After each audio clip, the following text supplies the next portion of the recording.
Welcome back. I'm visiting here today with Keith Van Sickle. Keith, welcome to today's show. Thanks for having me. So, Keith, you've had a remarkable journey through life so far. You have a former CFO, book author, entrepreneur. For the listeners here, can you give your background of some of the, let's start from your schooling and bring it up. Sure. So I'm a local boy, grew up in Alameda, did my engineering degree locally also, went to Stanford, and have spent all of my career in high tech, all of my career in Silicon Valley companies. I've been in manufacturing, marketing, customer service. Most of my career is in finance. I was a startup CFO, which was fun. But probably the most interesting thing I did was when I had the opportunity 20 years ago to move to Switzerland. So I had a 5-year expat assignment. My wife and I moved to Switzerland, and it changed our lives. It was exciting professionally, but more than that, we lived in the center of Europe. We were able to travel all the time. We've always liked to travel. I spent a term in England as a student at Stanford. Before I went back to graduate school, I backpacked around the world for 6 months. We've always liked to travel. But even more than that, it was the opportunity to live in another country and learn how it's different from here. Few people get the opportunity to step out of the boundaries of this country and see what it's like. So what drove you to say, finally say, we're going to do this? Because obviously you had choices of, Stanford grad and your experience. You could have just stayed locally. But what really was inspiring you to go to the other country? It was a chance to really live somewhere else and see how people live differently. We knew it would be hard because we didn't speak the language. We were in the French-speaking part of the country. We didn't speak French. And I have to say, the first year was hard because you're stupid every day. You don't know how to go to the store. It took me a week to figure out how to buy auto insurance because it's different. We'd been there about 6 months, and my wife turned to me with a forlorn look on her face and said, I used to be competent. And it's very humbling. But at the same time, you see that people live differently in a way that sounds funny until you go through it. So the Swiss, even though they are a remarkably hardworking society with an extremely successful economy, they take their lunch breaks. My wife was eating a sandwich at her desk once, and a colleague admonished her. He said, that's not healthy. You have to take a proper lunch. They take all of their 4 weeks of vacation, and everything shuts down on the weekend. All the stores close at midday on Saturday, and Saturday afternoon and Sunday are really a day of rest. You have to stop working. So you read a book, or you hike, or you have a long family lunch or dinner. And it was hard to get used to that at first, but we realized they've got something good going on. Maybe we can learn some of this. And it's nice to live that way and experience it in a way you can't understand unless you've actually been in it. So 5 years in, you're in Switzerland, you come back, and I guess you started in the Bay Area, you relocate back to the Bay Area? Came back to the Bay Area, joined a startup. Okay. Kept me busy for a while. My wife took a job that had a lot of travel, kept her busy for a while. But we always had a dream of wanting to do this again, to live in another country. We kind of looked around for another expat assignment, but they're very rare. They're hard to find. We were very fortunate to have had one. So that didn't work. So eventually we decided to invent our own expat gig. Oh, now that's very creative. So we thought, well, if we do consulting, we can moderate our work so that we could work a lot part of the year and be abroad part of the year. So we each quit our jobs, which I have to say was pretty scary, and we built our consulting practice, and we decided we'll go to France. We liked France. We'd begun to learn a little bit of French. We liked the country. We liked the food. We liked the environment. And we'd go for 3 months, which is how long you can stay without a special visa. And we'll see, first time we did it 10 years ago was, can this work? Can we actually live in another country? Can we learn the language? Can we make friends? Can we find enough to do? Because we were doing some work from a distance, but not much. And happily, the first experiment went well. We've gone back every year since. We made a lot of mistakes at the beginning, and I gotta say, it's pretty hard to learn a foreign language in your 50s, but we did. So I'm just curious, you're startup CFO out here locally, you're going to France, different country, different culture. What was the foundation of your consulting or your advisory services when you did this, quote, expat company? I'd spent a lot part of my career in finance. I'd been a CFO for startup from the very early days. And so I am a consulting CFO for startup companies in the Valley. Any difference, though, in doing business in Europe versus the U.S.? Well, when I'm working in Europe, I'm working for U.S. companies.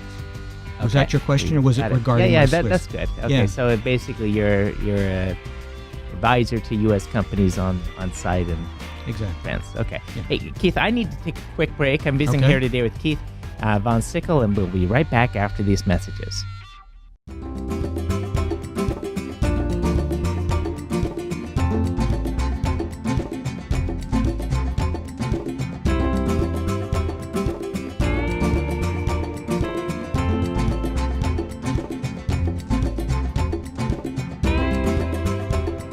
Since you can't take your wealth with you, spend time with your family.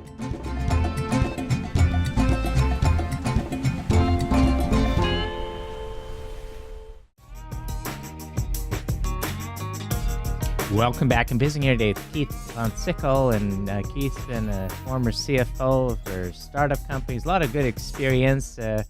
We've been talking about going abroad, though, and he did not once but twice. And we talked about lifestyle of Europe, and that fast food doesn't seem to be part of the equation. Why do you think that is?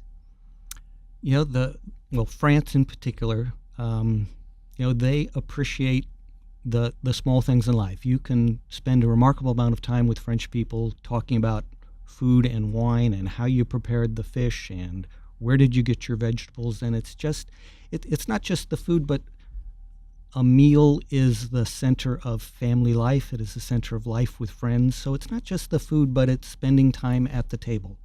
I've had 6-hour lunches, and they just go by in a flash.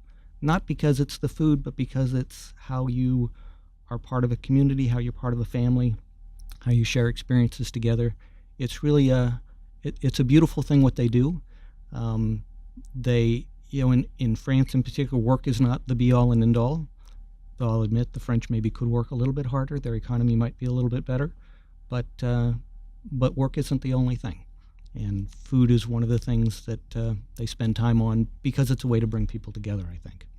So after this second expat assignment, which you eventually come back to the U.S., and what are some of the things that you ventured into after that?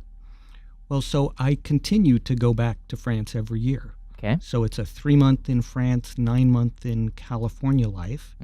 And it's nice because it allows us to enjoy each. They're two very different places, each of which we love a lot. And so in California, I continue to do my consulting work. So I continue to work with startups.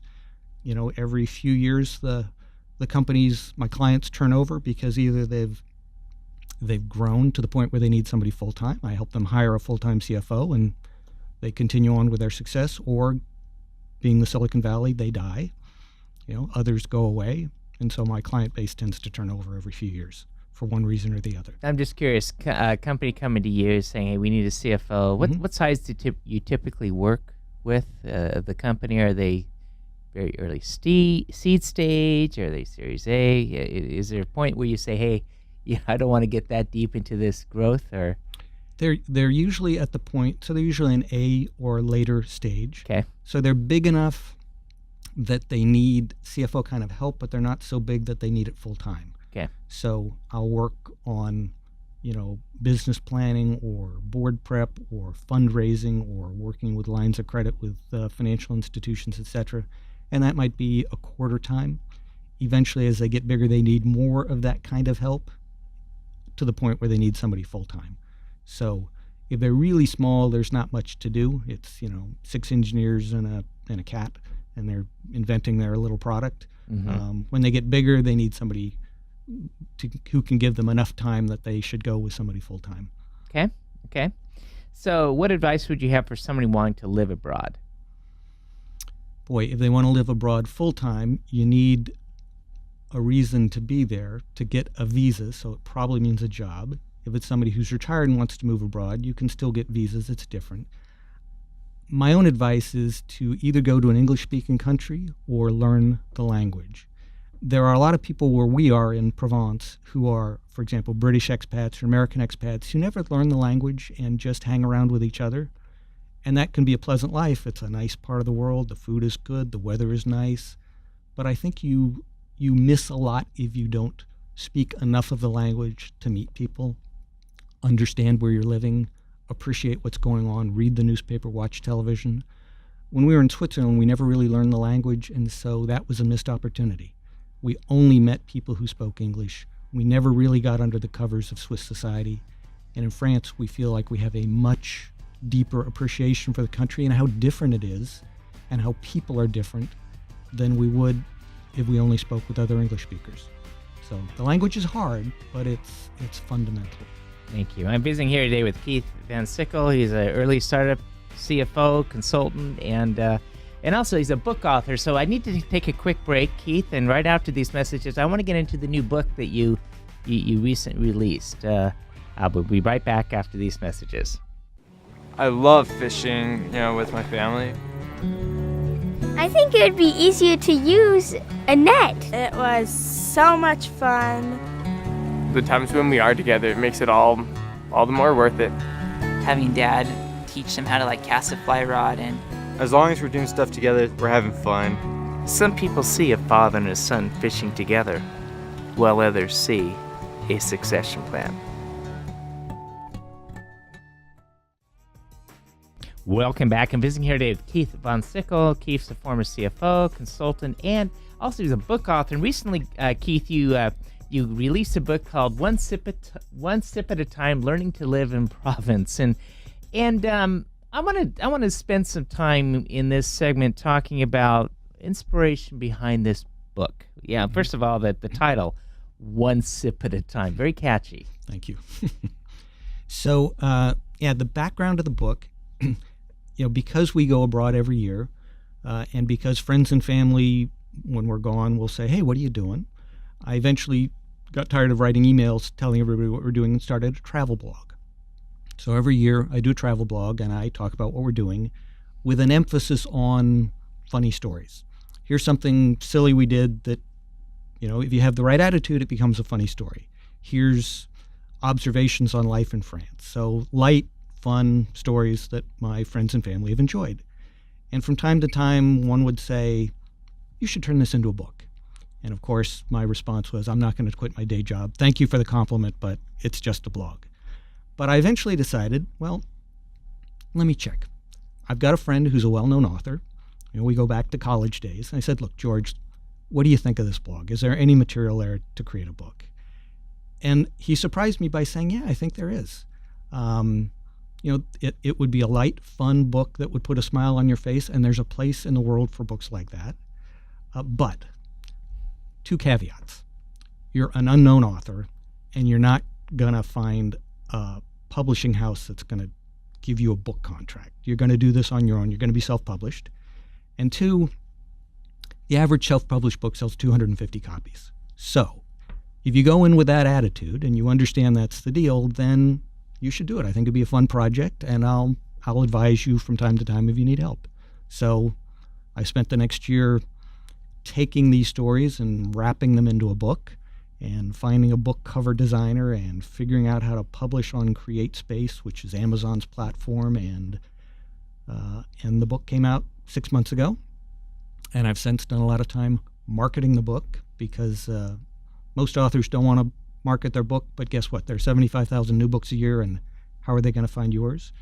And so far I've sold several thousand books, and I'm an Amazon bestseller, and readers like it. Excellent. It's really, the reviews are gratifying. Excellent. So the blessing of Amazon, you can find the book One Sip at a Time online. So let's run through. What are some of the things, the points you touch on learning to live in Provence. Mm-hmm. Provence. First of all, that's a city in France. So Provence, when people sometimes talk about the south of France, Okay. they're usually talking about Provence, which is a region. Region. Okay. So the biggest city is Marseille, the big port city, or Avignon, which was the center of the Catholic Church for 100 years in the 13th century. So it's that area. It's famous for charming hilltop villages, lavender, the pink flamingos of the Camargue, lots of Roman history. This was one of the centers of the Roman Empire in ancient France. So there are lots of ruins and Roman-style events that take place. It's a very interesting area. We weren't sure when we got there whether we'd be able to spend, again, 3 months there and not be bored, but there's lots to do and see, and particularly with our French friends who we've made over time. So a person reading the book, what should they expect to find? Is it a deep read, a quick read? How does it flow? It's a light, fun read. It'd be great for reading on an airplane or in an airport lounge or waiting for jury duty. It's not a heavy read at all. It's 60 short chapters, each a funny story, which in total tell the story of our first few years there as we were learning to live in another country and some of the mistakes we made and some of the funny things that happened to us. Let's hear a couple of those stories. I was once rejected as a blood donor in France due to insufficient command of the French language. It turns out that when you donate blood in France, you have to have a private interview with a doctor to make sure you haven't been participating in risky behaviors that might make the blood tainted. And so it turns out that after we went back and forth a few minutes, he finally closed my file, wrote a note. I said, am I not going to be able to give blood? He said, no, you need to learn better French. We can't do the interview, but you can have orange juice and cookies if you'd like. You remind me of the guy who stayed up all night studying for his blood test. Right. Only in France, I guess. You do have a real requirement. We really do, yeah. So I failed that blood test. Another time, we had just gotten there for one of our trips. We just picked up our rental car. I went to a parking lot. My wife was somewhere else. I got in the car. I hit the button. The lights flashed. I got in the car, and it turned out I'd gotten in somebody else's car. They looked kind of alike. Yeah. All I knew was as soon as I get in, a lady was tapping on the window and yelling at me in French. And I didn't know what she was saying because my French was kind of rusty, and she yelled a few times, and I'm trying to get out of the car. And I finally realized she's saying, "Sir, you are in my car." And I looked around, and she had a pack of cigarettes and baby stuff in the back. And I'm like, oh, my God, this is not my car. But I couldn't really explain myself because my French just froze up. And so I got out, and she's thinking, who doesn't know their own car and who can't even speak back to me? Humiliating, but, you move on. It's a good story, though. It's a good story. Exactly, right? You have to have a sense of humor because you're going to do lots of dumb stuff and be incompetent, and that's okay. Mm-hmm. Yeah. Mm-hmm. So what are some of the, in addition to the funny stories coming on, what are some of the deeper memories that you had there in Provence? Certainly time with our friends. I mean, we have friends in France that are as good as our friends in the States. Mm-hmm. And, one of the things the French that I admire that I think we can learn from them because they're very good at it is that they're able to disagree strongly without taking it personally and without being disagreeable. So they can talk about things which are fundamental and emotional and they have strong feelings about, but be friends. And yet, in the States, too often if we disagree with someone, we take it personally or we think they're a bad person. Gee, you support this political candidate, you're a bad person. And we've seen that especially in the last election where families are torn because we just happen to have different political opinions. But it becomes personal. Whereas in France, I remember once when Edward Snowden was revealing secrets all the time, and one of the secrets was that the U.S. was spying on France, and it was a huge story in France. We happened to have friends over that week, front page news every day. In the middle of dinner, my wife says, so, what does everybody think of Edward Snowden? And it was a hot discussion. And we didn't feel under attack. we felt maybe some of the things that our government had done they disagreed with. Okay, that's fine. Maybe we did too. I don't know. But everybody staked out their position. It went on for a while. But at the end, it was, okay, let's talk about something else and who's ready for dessert. And it wasn't personal. They're brilliantly, able to do that in a way we could learn from. Keith, in this last segment, there's something that we talked about off air, about some of the little projects you've done in giving back. And I'd like you to share for your listeners what those projects are and what you've learned in the process of giving back. Sure. So I put myself through college and received a lot of scholarship and financial aid assistance to do that, for which I am very grateful. And so in 1987, my wife and I decided to start our own scholarship foundation to help students from my hometown of Alameda go to college. My parents were teachers in the public school system, both of them, and so we named it after them in honor of their great accomplishments, and we limit it to folks from the public high schools to, again, support public education in Alameda. And so every year we help a young boy or girl go to college. We've been doing it. In May, we granted our 30th annual scholarship. And in addition to the financial aid, which is important, we also stay in touch with the students. We meet with them throughout the year. We call or email, because most of them are the first in their family to go to college. Many of them are first-generation Americans and therefore may need help understanding how things work, or just encouragement. Sometimes it's very important to have somebody in your corner cheering you on when you're in a tough spot. And it's been enormously gratifying to stay in touch with these students, or just to see what they've done, because some come from terribly difficult backgrounds. One of our current students spent part of her high school years in Alameda living in a campground because that's all her family could afford. Wow. And yet she was a top student. She was student body president, and she created a little club in her school to collect school supplies for less advantaged kids. And it's just remarkable. Here's somebody who has nothing, who is trying to help others. And it's just, when you meet students like that, it's just inspiring. I imagine part of the difficulty of working with disadvantaged children, what you cited was a great example. But I think it's a little, it's not typically the case. Some of these kids, they don't have the support of a good family infrastructure and encouragement from the house. How do you go about ensuring that if you're giving them a scholarship, that you're not just handing them money and say, hey, good luck to you? How do you stay involved? Is there a process for accountability? I imagine as a CFO, you probably built in some measures of how making sure they succeed. So the scholarship is not granted all at once. It's granted over 4 years. Okay. So if they were to go off the rails, we would stop the scholarship. We don't have a strict academic test for them, but we do stay in touch. So we see how they're doing. We have the right to ask for transcripts if we'd like. But really, by staying in touch, you can see what's going on. We don't want to be over-involved in their lives. If somebody says, look, I appreciate the money, but I don't need the help.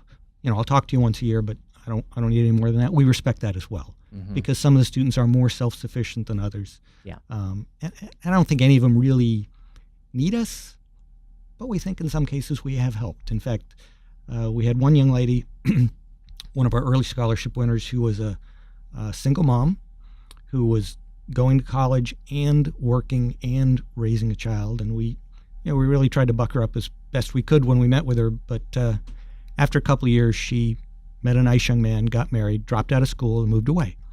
And this was before the internet, so we lost touch with her. Until about 5 years ago, when she tracked us down. We ended up having dinner together down in San Diego, where she lives. It turned out she had gone back to school eventually, got her degree, has a great job, has a nice career. And the thing she wanted to tell us was that we had made a big difference in her life, because we had believed in her when not many people believed in her. So it was immensely gratifying. Thank you for sharing that. And I think that that's one of the things in life, that we have our choices, and I find more often than not than when we step out to do something of a good Samaritan character, no one's really requiring it, there's something that we gain, although we weren't seeking for it. And I appreciate you sharing that, the impact you made. So, Keith, unfortunately, we're out of time today. But for the listeners out there who like to tune in and see the complete interview with Keith, we do post it on groco.com, groco.com. We'll have a full transcript plus more information if people are interested in living and residing in Alameda on the scholarship program Keith does. They can find it there. So, Keith, thanks again for being with us today. Thanks for having me.